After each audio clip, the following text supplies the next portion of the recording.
Okay, we're going to do a quick short demo about the ease of buying in the application. Once the RTO process is in place, we should have a portal where city folks can come out and they could be introduced to the buyer, the buying portal.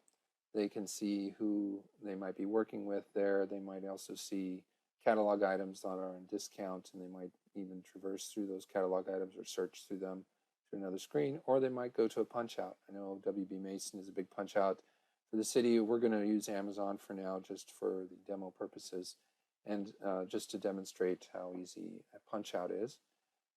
It's as easy as the consumer is buying from home whatever they need. So we'll buy some pencils, let's say, search through the pencils that are out there. Maybe looks like these are good ones, and I need 5 boxes of these. So simple things like this, adding them to the cart, maybe looking for other things like notepads, and then let's see, let's get some of these as well, and add some of these to my cart. So everything that you add to your cart, you can then go up, and as is normal, you can go to checkout. But instead of checking out and putting in your credit card number or anything, this, because you've punched out, it's going to say submit these items for approval.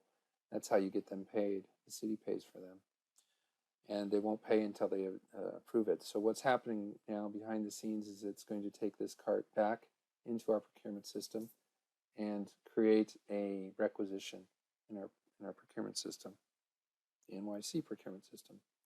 And so what you'll see is that those 2 items that were chosen are down below and shown in all their glory. You could put some notes on them if you'd like, add some comments to them. But if you look up here, you can see that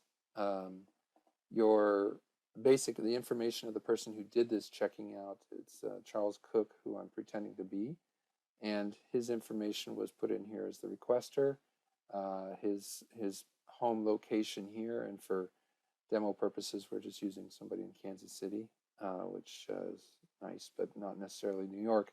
And then there's a delivery address and an invoicing address, so at least New York is paying for it. So all of that defaults in. If you need to add a different address, you can always open something up like this and add your own new address on here if you're allowed to do that. So that's about it. The requisition is ready. If it's ready to be submitted for approval, then it can be, you click on the green button here and it moves through the approval process. And given the low amount that this one is, it's probably going to go right through to approval because it's been from a contracted supplier and it was okayed. So basically what happened is that purchase requisition turned into a purchase order, and that purchase order is now in a state where it's out to the supplier, in this case Amazon, to get acknowledged. So you could see that that there's a step here. Basically, the PO has been sent out to Amazon. So that's a quick path through.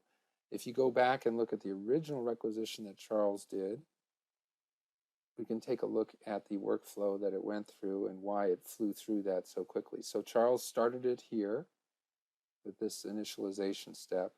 It was underneath a certain threshold of 2,000 US dollars, so it didn't go to his manager for approval. It went over here to see if it had any non-catalog items in it, and since we went to the punch out, it didn't, so it went straight to an order.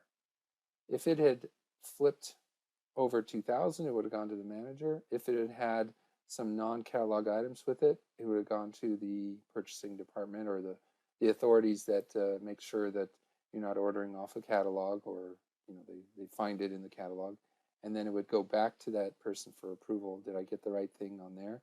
And then it would go to an order. So this is just a simple workflow. Obviously, with all the procurement methods involved at the city, there are many more paths that may be taken, and some parallel paths, and even some paths that require solicitations and contracts and other things like that. But we did want to show that, especially when you're buying normal little stuff, you should have, as a city employee, a normal experience that you have at home, and we want to try to replicate that using the ability to, to find things in a catalog or in a punch out. So being able to look in either one and being able to search for things and come up with things to add to your cart, for example, is going to be a very important part of making sure everybody in the city is buying the stuff that the city has already pre-negotiated. So here's an example of an internal catalog search. These are items that have been uploaded into the catalog and they exist on a contract with different folks, and you can search in one place to find all those things. And if you need to, you can add them to your cart and make a new cart, and a new requisition can start from there as well. So two ways of doing things. You can punch out if you know you have to go get this from somewhere else, or you can look internally at what's been negotiated on your behalf by the city personnel.